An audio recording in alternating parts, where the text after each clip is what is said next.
সাহাবা একরামের জামানায় তো সাহাবিরা সাংঘাতিক স্মরণ শক্তি ছিল। সাহাবি এই সবাই একটু আমার দিকে তাকে, স্মরণ শক্তি কেমন ছিল? শুনতে দেরি, মুখস্থ হইতে দেরি হতো সাহাবি। আর তাদের আর কোনো কাম ছিল না। নবীজির হাতে হাত দিয়ে বায়াত হয়েছেন এর উপরে, আপনি যা বলবেন শুনবো, বুঝবো, আমল করব, সিনার মধ্যে সংরক্ষণ করব, অন্যদের কাছে পৌঁছে দিব, এর উপরে বায়াত হয়েছে। জীবনের ব্রতই ছিল কি এটা। তাদের আর কোনো কাজ ছিল না, কাজই। সুতরাং মেরে মোহতারাম ভাইও, তো সাহাবা একরামের জামানায় লেখালেখির দরকার পড়ে নাই, সাহাবিদের পরেও লেখালেখির দরকার ছিল না, কিন্তু বাটপার ঢুকে পড়লো। বাটপার কি? সে দেখে কলা রসুল্লাহ কইলে মার্কেট খুব জমে। এখন যেমন ক্রিকেটের ব্যাট হাতে নিলেই কি মার্কেট জমে? একটা বান্দর, একটা শুয়ার, সে খালি ক্রিকেটের ব্যাট মারছে, জীবনেও নামাজ পড়ে না, জীবনে একটা সিজদা দেয় না।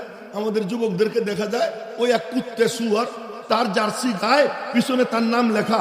আরে তোর জার্সির পিছনে যদি নাম লেখা থাকতো শাহজালাল আল ইয়ামানি, তোর জার্সির পিছনে যদি নাম লেখা থাকতো হুসাইন রাদিয়াল্লাহু তাআলা আনহু, তো তোর নাজাতের একটা উসিলা হইতো। তুই কার নাম লিখলি? তুই নেইমারের নাম লিখিস। তুই ওই যে কি কয় কি কি গোয়ার্ডেমগুলোর নাম হতো, এখানে বসে নিতে আমার লজ্জা লাগে না? এই সমস্ত কুকুরদের নাম তোমার গায়ে চলে আসে। মেরে মোহতারাম ভাইও, কেমনে বুঝাবো আপনাদেরকে যে আজ আমাদের কাছে ওরা হলো কি মডেল, ওরা মডেল হয়ে গেছে। কি কথা কইতেছিলাম, কোন কথা থেকে দিয়ে গেছি যে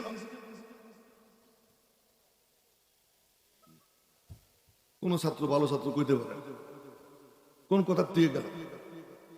বলছি সাহাবা একরাম, আরে বাটপাট ঢুকে গেছে। বাট কি কারণে? কলা রাসূলুল্লাহ কইলে মানুষ তারে ঘিরে থাকে। এখন যেমন খেলোয়াড় একজন দেখলেই চতুর্দিকে সবাই দাঁড়িয়ে। এই খেলোয়াড়দেরও এত আকর্ষণ ছিল নাই যত আকর্ষণ ছিল একজন হাদিসওয়ালা আব্দুল্লাহ ইবনে মুবারক বাগদাদে ঢুকছেন। বাগদাদের অলি গলি মানুষে ভরে গেছে, বন্যা। আর স্লোগান হইতেছে আহলান সাহলান আব্দুল্লাহ ইবনে মুবারক, আহলান সাহলান মারহাবা আব্দুল্লাহ ইবনে মুবারক। আমাদের বাংলায় কইলে আব্দুল্লাহ ইবনে মুবারক জিন্দাবাদ জিন্দাবাদ। বাদশাহ হারুন রশিদ তার মাথার চুল আশ্রাইতেছিল, চুল বিলি দিতেছিল বান্দি, সেও কয় কি আব্দুল্লাহ ইবনে মুবারক জিন্দাবাদ জিন্দাবাদ। এখন বাদশাহ হারুন বলে কি তুই আমার টাকার কেনা বান্দি, তুই তার নামে স্লোগান দিস আমার পাশে দাঁড়াইয়া? আমি আপনার পয়সার কেনা বান্দি হইতে পারি, এই দেহ আপনার জন্য এবং এই হাত এর খেদমত আপনার জন্য, কিন্তু দেলটা আমি আব্দুল্লাহ ইবনে মুবারকের দিয়ে ফেলেছি। বান্দি তার বাচ্চারে বলতেছে। এত আকর্ষণ ছিল এক হাদিসওয়ালা। এই টাইমে আব্দুল্লাহ ইবনে মুবারকেরও বেশ আগে আকর্ষণ শুরু হয়েছিল যে কলা রাসূলুল্লাহ কইলে মার্কেট জমে। এই কলা রাসূলুল্লাহ বাটপাররাও বলা শুরু করছে। এর মধ্যে বলতে বলতে আল্লাহ বলছেন কোরআন নাজিল করছি আমি, হেফাজতের জিম্মাদার আমি, কখন কোন ভাবে হেফাজতের সিস্টেম করব আমি আল্লাহ ভালো জানি।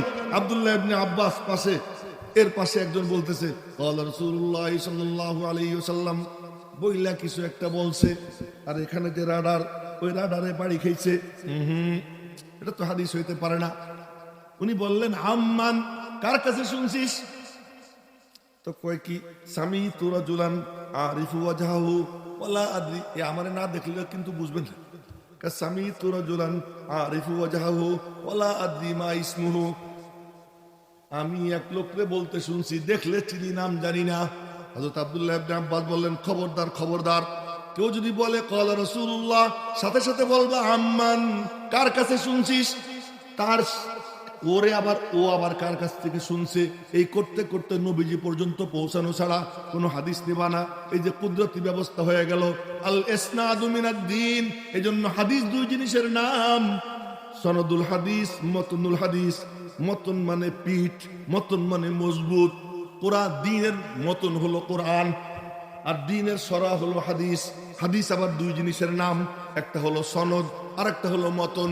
কোন ধারায় আসছে, কার মাধ্যমে আসছে, লোকটা জীবনে কোনোদিন হাইতে হাইতে খাইছিল কিনা, লোকটা জীবনে কোনোদিন কাউকে ধোঁকা দিছে কিনা, লোকটা জীবনে কোনোদিন কোনো গীবত করছে কিনা, লোকটা জীবনে কোনোদিন হাদিসের ব্যাপারে একবার একটা বইলা আবার আরেকটা বলছে কিনা, তার ব্রেনের মানে স্ক্যান করছে, তার ব্রেনটা কেমন, এই সব কিছু কইরা এই যে সনদ দিয়া হাদিসকে মজবুত করা শুরু হইলো, পরে দেখে যে স্মরণ শক্তি দুর্বল হয়ে পড়তেছে।